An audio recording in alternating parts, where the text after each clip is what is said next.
ఏపీలో ఎన్నికల దుమారం మొదలైంది. ఎన్నికల సంఘం ఏర్పాట్లు చేస్తోంది. వైసీపీ చీఫ్ జగన్ నేతలను బదిలీ చేస్తూ ఉన్నారు. టీడీపీ ఎలాగైనా గెలవాలని వ్యూహాలు రచిస్తూ వ్యూహకర్త ప్రశాంత్ కిషోర్ ను బరిలోకి దించింది. మొత్తానికి టగ్ ఆఫ్ వార్ మొదలైంది. గెలుపెవరిదో ఇప్పుడే చెప్పలేని పరిస్థితి. వైసీపీ టీడీపీలు సోషల్ మీడియాలో దుమ్ము రేపుతున్నాయి. సరిగ్గా ఇప్పుడే నందమూరి కళ్యాణ్ రామ్ ఓ బాంబు పేల్చారు. అదేంటంటే, వచ్చే ఎన్నికల్లో ఏ పార్టీకి మద్దతు ఇవ్వాలో నిర్ణయించుకోలేదు, నేను నా తమ్ముడు ఎన్టీఆర్ మాట్లాడుకుని ఆలోచించి నిర్ణయం చెబుతాం, ప్రస్తుతానికైతే ఏ నిర్ణయం తీసుకోలేదన్నారు కళ్యాణ్ రామ్. అంతే. ఈ ఒక్క మాటను వైసీపీ సోషల్ మీడియా తెగ వైరల్ చేసేస్తుంది.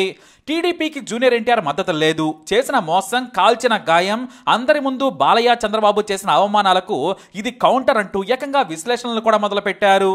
దీంతో టీడీపీ నేతలు కంగు తిన్నారు. అంతేకాదు, కొంతమంది మాత్రం ఆయన ఏ పార్టీకి మద్దతో ఇంకా నిర్ణయించుకోలేదన్నారు. అంతేకాని టీడీపీకి మద్దతు ఇవ్వమని, ఇస్తున్నామని కానీ చెప్పలేదన్నారు.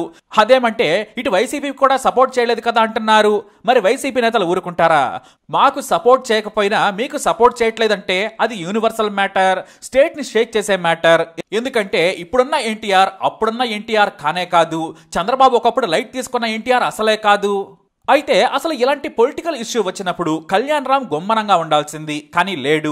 నర్మగర్భ వ్యాఖ్యలు చేశారు ఆయన. అంటే తాము టీడీపీ వైపు లేమని చాలా క్లియర్ గా చెప్పారు. అలానే వైసీపీకి మద్దతుగా ఉన్నామని చెప్పలేదు. ఆ మాట చెప్పరు కూడా. సరే, పరోక్షంగా రాజకీయాలకు దూరంగా ఉన్నామని చెప్పినా పర్లేదనుకునే వాళ్ళం. కానీ దానికి ఒక కామెంట్ యాడ్ చేశారు. ఆలోచించుకొని చెబుతామన్నారు. అదే ఇక్కడ అసలైన మ్యాటర్. వాస్తవానికి కామ్గా ఉండి ఉంటే జూనియర్ ఎన్టీఆర్ కళ్యాణ్ రామ్ల మద్దతు టీడీపీకి అని భావిస్తారు ఎవరైనా. కానీ సరిగ్గా ఈ సినిమా ప్రమోషన్ లో భాగంగా ఓ రిపోర్టర్ వేసిన ప్రశ్నకు షాక్ ఇచ్చే ఆన్సర్ చెప్పారు కళ్యాణ్ రామ్. నందమూరి కుటుంబం అంటే టీడీపీనే అని భావిస్తున్నారు. కానీ కళ్యాణ్ రామ్ మాటల వెనుక అర్థం వేరే ఉందా? గతంలో బాలయ్య, నందమూరి తారకరత్న దశదిన కర్మలో చేసిన అవమానం గుర్తుందా, లేదంటే టీడీపీ తన తండ్రిని మరిచిపోయిందని కోపంగా ఉన్నారా అనేది చర్చనీయాంశంగా మారింది. అంతేకాదు, టీడీపీ చేసే ప్రతి కార్యక్రమానికి హరికృష్ణ కొడుకులైన కళ్యాణ్ రామ్, ఎన్టీఆర్ దూరంగా ఉన్నారు. చివరకు శత జయంతి వేడుకలకు కూడా. మరిప్పుడు టైం చూసి దెబ్బ కొట్టబోతున్నారా అనేది ఆసక్తికరంగా మారింది. ఎందుకంటే తామైతే టీడీపీ వెంట లేమని క్లియర్ గా చెప్పేశారు కళ్యాణ్ రామ్. అంతటితో ఆగక తమ్ముడు నేను ఆలోచించి చెబుతామన్నారు. ఇది ఖచ్చితంగా టీడీపీకి దెబ్బే. ఎందుకంటే ఎన్టీఆర్ కు ఉన్న ఫాలోయింగ్ గురించి చెప్పాల్సిన అవసరమే లేదు. అసలే అధికారంలోకి రావాలనుకుంటున్న టీడీపీకి చంద్రబాబు నాయుడు చరమాంకలో ఉన్న ఈ సమయంలో వచ్చే ఎన్నికలు చాలా కీలకం. ఇప్పుడే ఆలోచించుకొని చెబుతామని చెప్పడం ఖచ్చితంగా కోపమేనే అర్థం చేసుకోవచ్చు. ఇక కళ్యాణ్ రామ్ కి ది డెవిల్ సినిమా విడుదల సమయం అయినా సరే డేరింగ్ గా కళ్యాణ్ రామ్ చెప్పడం ఆలోచించాల్సిన విషయం అని అంటారు కొంతమంది విశ్లేషకులు. ఎన్టీఆర్ పార్టీల గురించి మాట్లాడారు, కళ్యాణ్ రామ్ ధైర్యంగా చెప్పారు. వాస్తవానికి నారా కుటుంబానికి కళ్యాణ్ రామ్ సన్నిహితులు. అలాంటిది ఆయనే ఆలోచించి చెబుతామనడంతో టీడీపీ శ్రేణులు ఆలోచనలో పడ్డారు. గతంలో టీడీపీలోని ఒక వర్గం ఎన్టీఆర్ ను సోషల్ మీడియాలో విపరీతంగా ట్రోల్ చేసింది. అవన్నీ మనసులో పెట్టుకుని కళ్యాణ్ రామ్, ఎన్టీఆర్ ఏదైనా ఆలోచిస్తున్నారా అనేది ఇప్పుడు అందరి మధ్యలో ఉన్న ప్రశ్న. వైసీపీ మాత్రం దండయాత్ర మొదలుపెట్టింది. టీడీపీని కళ్యాణ్ రామ్, ఎన్టీఆర్లే నమ్మడం లేదు.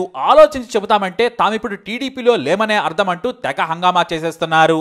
తాత పార్టీ వేరు, మామ పార్టీ వేరని ఎన్టీఆర్ క్లియర్ గా ఆలోచనలో ఉన్నారనేది దీనికి సంకేతమా? ఏం ఆలోచిస్తున్నారనేది ఇప్పుడు $1 మిలియన్ ప్రశ్న. ఇక తన సినిమా విడుదల సమయంలో ఇంకా కమెంట్స్ చేయడం అంటే అది మూవీకి నష్టమే. అయితే వైసీపీ ప్రభుత్వం ఖచ్చితంగా కళ్యాణ్ రామ్ సినిమాకు అడ్డంకులు సృష్టించదు. అలానే టీడీపీ శ్రేణులు నెగిటివ్ గా ప్రచారం చేసే ధైర్యం చెయ్యరు.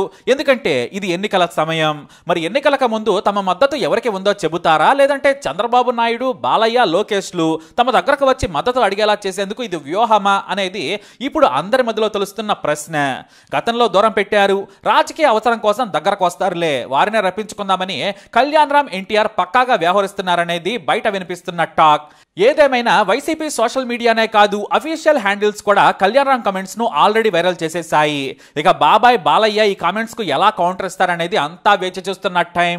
మరి కళ్యాణ్ రామ్, తారక్ మా వాళ్ళేనని చెబుతారా, లేదంటే ఆ విషయం గురించి పట్టించుకోనట్లు మళ్ళీ నటిస్తూ వెళ్ళిపోతారా అనేది మనం వేచి చూడాలి. మరి కళ్యాణ్ రామ్ కమెంట్స్ పై మీరేమంటారు? మీ అభిప్రాయాన్ని కమెంట్ ద్వారా తెలియజేయండి. ఈ వీడియో అప్డేట్స్ కోసం మై ఛానల్ ఫాలో అవ్వండి. అలాగే తప్పకుండా సబ్స్క్రైబ్ చేసుకోండి.